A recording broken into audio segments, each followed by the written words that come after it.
Hi, welcome into the channel. Today I want to take a look at my Savage Axis 2 and 300 Blackout and the Magpul Hunter Lite chassis that I got for it.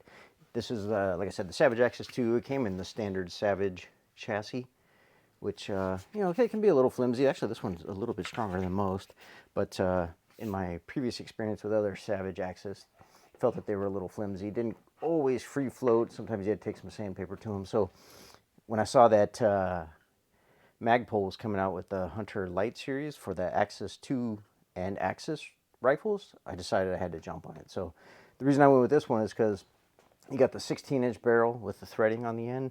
Although I live in California, so a suppressor is probably out of my future for a while, but it's there. And I really like the thick barrel. 300 Blackout, I've wanted that cartridge for a while. I don't know why. I guess I just thought it looked cool, and I reload 308 and 30-06, so I figured why not get another 30 caliber that I can reload.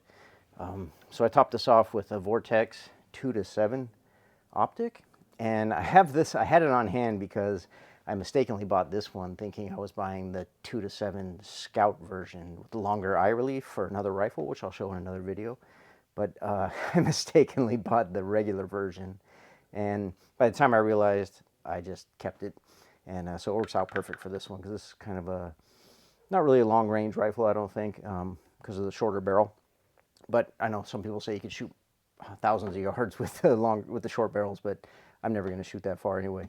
So, like I said, I switched over to the Magpul chassis, which I really like. It is heavy. I think it's about 3 pounds on its own. So overall, this is unfortunately a pretty heavy rifle.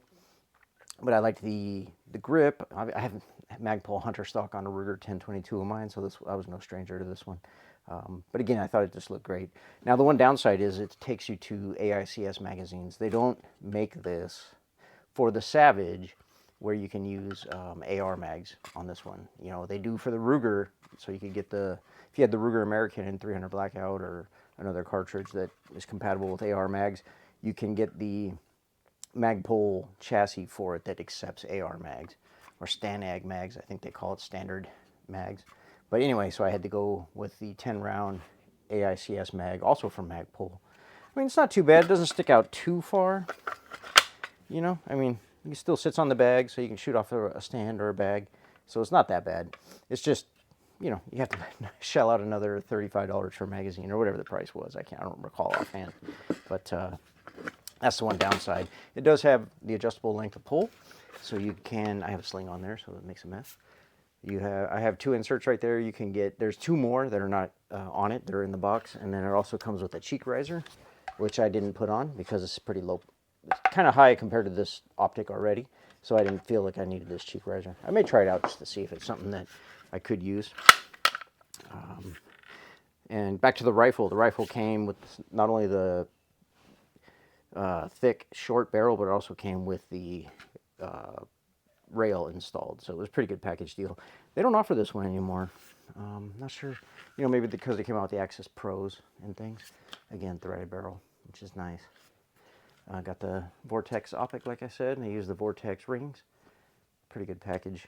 I like the fact that they have the torque settings right on there. So I've taken this rifle out to the range in this configuration once before. I put about 60 rounds through it, and it's a lot of fun to shoot.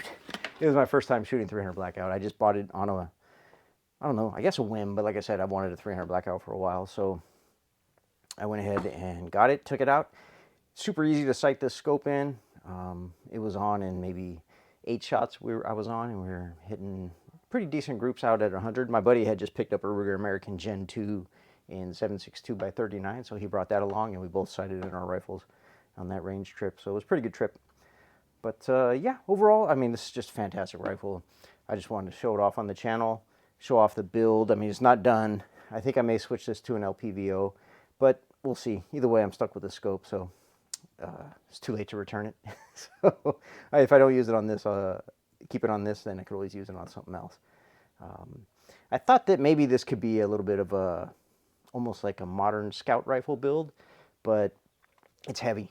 I think it's too heavy for that. You know, I think the scout rifle build is around 6 pounds. This one feels, you know, like I said, the chassis alone adds 3 pounds to it, so I think it's just too heavy to be considered a scout rifle, you know.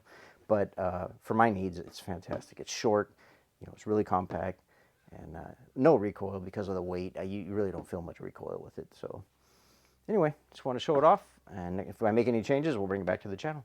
Thanks for checking it out. Talk to you later.